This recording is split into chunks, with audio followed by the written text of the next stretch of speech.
Thursday, and welcome to On the Move with Nan and Kam.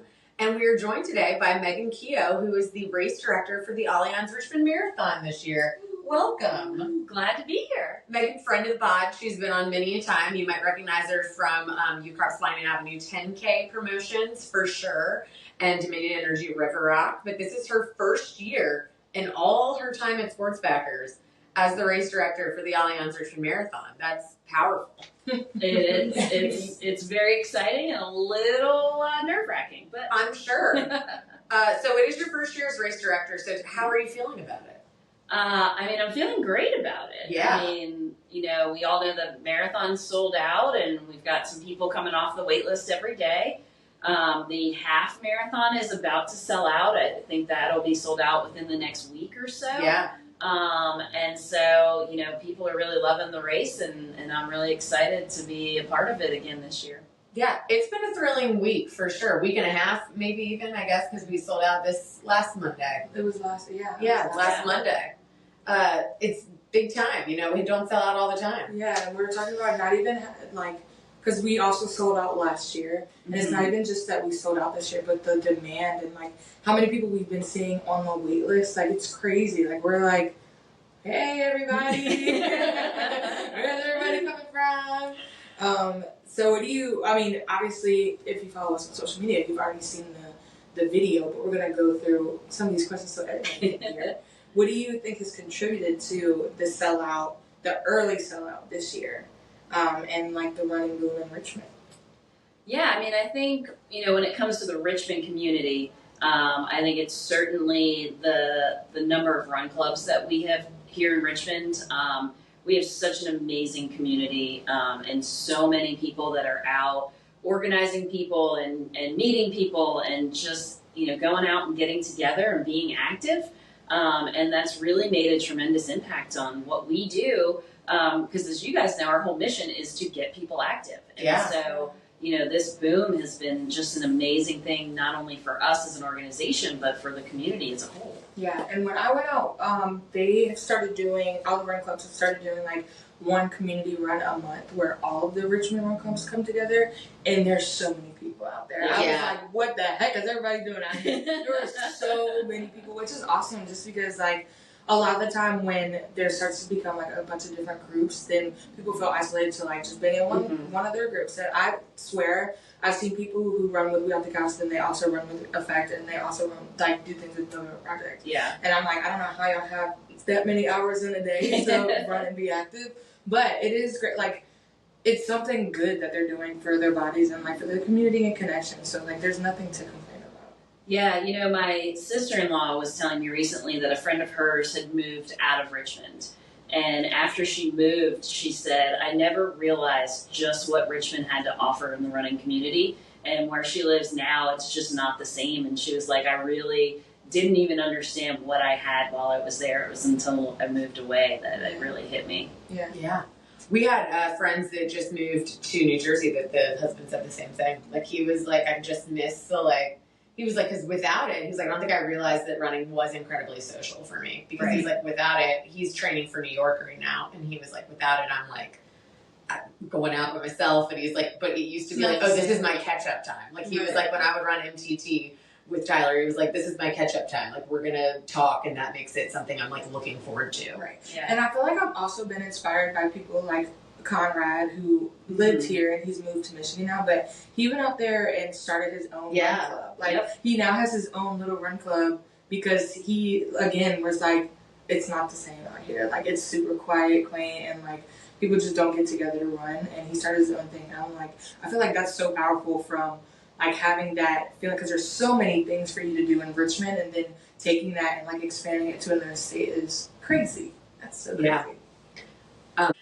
So what is the deal? This is something that we've had to, this has happened earlier than ever before for us. What is the deal for people that wanted to maybe register for the full and were not able to get in? What is their option now? Yeah, at this point, it's the wait list. And we have a lot of people on the wait list right now. The number one question we get is, what is the likelihood I'm going to get off the wait list given where I am? And the honest answer is that we don't know for sure.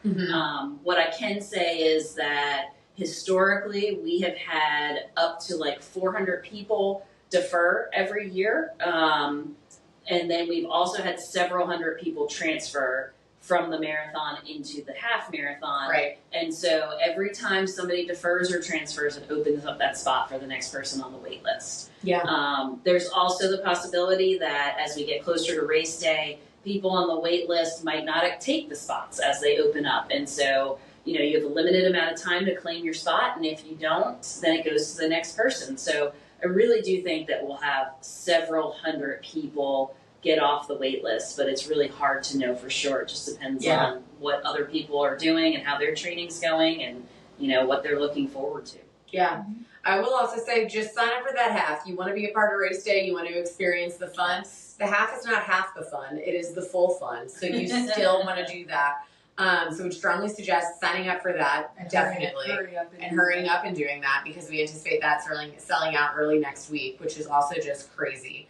There's something else that I was going to say when you were talking about that. Oh, I was also just going to plug that we have the early bird sale every year immediately after the marathon. And now knowing, you know, if we have another great year, now knowing that, it's a really good time to take advantage of that. You know, you can always defer that entry if you decide that you don't want to do Richmond that year, or if you get injured, anything like that. So it's a good way to just take advantage of it early, know you get in, and it's at a great rate. Yeah. So all of that is good. Yeah, Nan, I would just add to that, you know, people often say, I was waiting to see how my training was going. Well, as we all know, the price of the race gets more expensive the closer you get to race day. So if you register for that early bird, even if you then decide to defer your entry, financially it's the same commitment as signing up late. Right. So That's a really might good as well point. go ahead and sign up early. Yeah. Another thing to add too is I was just talking downstairs to Allison, and she said she had a conversation with someone who didn't even know that we had an 8K, and I'm like, yeah, everybody, we have an 8K, so you can still sign up for that too. Yeah. Last year, Tyler did the 8K and the VIP, the Run Richmond VIP experience, He's the crazy. Premium package. He was crazy. But I was like, what a fun race day experience. Yeah. So he, you know, had the shortest race, and then he went down and enjoyed Chilling. some hot breakfast, mimosa, hang out. Yeah, He spoiled he did. Love that for him. So yeah, you can always sign up for the 8K. Again, you're still experiencing everything that's happening down in Richmond and everything that's happening at the Finish Festival, even if you're doing the 8K. So yeah, that is a race. What are you most excited for, Megan, on race day? And what have you done in the past on race day that's going to be different this year since you've changed roles? Yeah. So I am most excited to actually be at the finish line. Okay. Yeah. It has been years. So in the past, the last, I don't know how many years, I've been out on the course. And I've done some course support. I've also had the unfortunate job of enforcing our cutoff times. Oh, I've never done that, but I've heard it's not. that's upsetting. So it's not the most fun job, but it's something that, you know, we need to do. But yeah, so I'm really excited to be able to see the finish line, see people celebrating, see the emotion on their face. You know, when I first started here at Sportsbackers, it was in 2006, and I was working in sponsorship. And the marathon was one of like the first events that I was here for. And the just emotion on people and seeing them accomplish their goals, like it's just so moving to stand in the finish line. So I'm excited to see that again. And side note, this will be my 20th marathon. Wow. Working for the Sportsbackers. That's So- awesome. Go girl. Yeah. Big 20. We got to celebrate at the Yeah. post-race party. It's the 20th one that I've worked. Nice. That's awesome. What a nice way to cap off 20 years being the event director. Yeah. That's so cool. What can runners expect when they run Richmond? I mean, we've talked a lot about, you've had the unique experience of being out on the course too, which I think is sometimes, there's pros and cons of both. I love the finish line, but I was on the course for 2 years, and I remember thinking like, oh, this feels like I'm in the race. Like this feels like race day, like not that you're just a spectator. So from your experience, what can people kind of expect from this race? Yeah, I mean, I think one of the reasons that this race is so popular, especially to out-of-towners as well as the Richmond community, is the community support. I mean, you know, we talk about all the run clubs and we talk about all the people that are training But a lot of the run clubs are also on the course supporting people. They've got party stops. We have spirit groups. We have bands. You know, I just was chatting with one of our coworkers who recruits all of our, course entertainment, who said, I may have gone over budget on some of this. And it was like, great, the more the merrier. But it's that community feel. It's the course coming alive. It's people everywhere cheering for you and supporting you and just out there on race day creating that vibe. I also think it's so unique because yes, there's a ton that we push to create, but there's also, I remember being out there and I was a party, the Community Spirit Challenge, like judge, and being out there and seeing groups and being like, oh, is this one of ours? And then being like, no, it's not. They're not even registered as a group. They're just out here doing their thing. So it is really unique, and I love that. And it just makes you feel really good about where we live. And I think we talk about run clubs, but like you're saying, then the support for from people who aren't running but are runners themselves, it just does make it like a very runner-friendly environment. Yeah, I think the other cool thing about Richmond is the diversity of the course. Yes. So when you come out, like, you're running through the north side neighborhoods, you're running along the river, like you really get to experience the entire city of Richmond and not like just a downtown area or just a rural area. You really get that diversity on the course. Yeah, and I love that all Richmond's neighborhoods feel so different individually, so it is a really cool highlight. I was going to say, plug for, this is more sports backers related, not as marathon related, but yesterday we announced that we are doing our first run club grants for local run clubs. So if you go on our social media, we have the link. Cameron posted it yesterday. We have the link to apply for that. It's up to $300. The form is really easy. It's just kind of saying, what your run club, what your goals are, how many people you have attend, things like that, how long you've been in Richmond, and then what your needs are, because we want to know. And there's some other perks in there as well. You'll be able to shop our warehouse day, which will be like a 3-hour period that we'll have in October at some point, where you can come by and kind of shop some of the supplies that we have in there that we use for races that we might not need. So we would love to benefit your run club, but definitely apply to that because it's really cool. And the deadline for the application is September 16th. Yeah. Sign up. Yeah. You got any other marathon thoughts? Anything else that you need to get across? Anything? Is it time for this or that? I think so. Well, it is, what's today? September 3rd, which means we're in the bird months, Megan. And those are my favorite months. Oh, you love the birds? Yeah, September, October, November, December. That's really just where I love to be. Okay. So we're in fall now, and I did ask Will this question yesterday. Do you prefer apple spice flavored things or pumpkin spice flavored things? Apple spice. Okay, me too. Yeah, I was the only pumpkin girl. Yeah.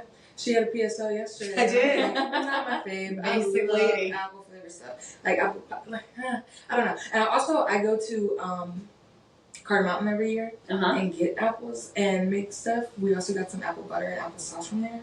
Yeah, apples are great. Yeah, I agree. Unpopular opinion for me. I hate going to a patch, a place I'm picking my own fruit. I hate all of that.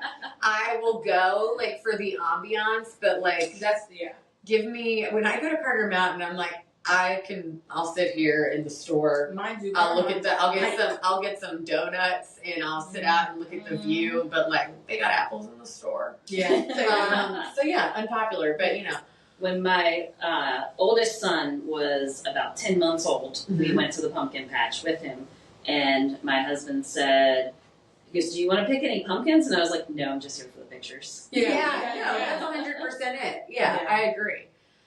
We talked about the different neighborhoods. If you're picking your neighborhood vibe for the marathon, are we going with like the Libby Grove area, West End stretch right there maybe? Or do you like when the runners like are slightly returning back downtown? Ooh, those two options. I would say the Libby Grove area. When you're coming down River Road there, it's a nice downhill stretch. It is nice. There's a ton of people. There's a party stop right there. The whole River Road shopping center area is just lined with people. And that stretch of road is not safe to run unless it's closed. That's very true. That's a good point. It is a spot that you really shouldn't be on unless it's race day and the road's closed. Yeah, you get your first little sneak peek river view kind of going on. That's all a good point. I like that answer. Yeah. If somebody was like, I'm gonna spoil myself for this race, like this is my first marathon, I'm gonna spoil myself. Would you say that, and they live in Richmond, okay, would you say they should spoil themselves by staying in a hotel close to the start line so they can just walk on down, or spoil themselves by getting a VIP package after the race? Ooh, I would say the Run Richmond Premium package. Okay. And the reason for that is because it gives you both hospitality at the start and the finish. Oh, We also have parking passes for you, so it makes race morning really easy. You just come down, you've got a parking pass. That perk. You get to go over and like have an indoor space. You've got food and beverage and restrooms and all of that stuff, so that it kind of takes that worry out in the morning. And then you get to celebrate at the finish, like Nan said, with your champagne toast, your hot breakfast, your bake-to-order omelets, some Virginia ham. Like that's a before and after perk. So yeah. Also packet pickup. The packet pickup, you got your special spot to pick up. That's also really nice. Yep. That's a good one. Tyler also said, I think that's a really cool one. Like you might think it's funny doing the 8K and doing that, but that's also a fun one if you're traveling with someone else that's doing the full, or not even necessarily a different race, the different paces. Like say you came with your run club and you're like, oh, all of us are different paces. We're not all running together. It's a really nice way to have this like warm area, because we had great weather last year, but you never know how chilly it could get. This warm private area to really celebrate your accomplishment while you wait for all your people. Last year it was so fun. We had that TV screen down there so you could really watch when you thought your people might be coming across. Yeah. I'm with Megan. Perk. That's a perfect perk. Add it to your registration, everybody. Yeah. Well, Megan, thank you so much for coming on the pod today. We really appreciate it, and hope to have you on many more times in the future. I hope so.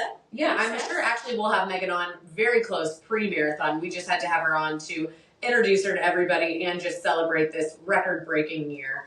But I was going to say, we always do a little Q&A closer to time where we get the people to ask you their questions live, so we can get it all out before race day.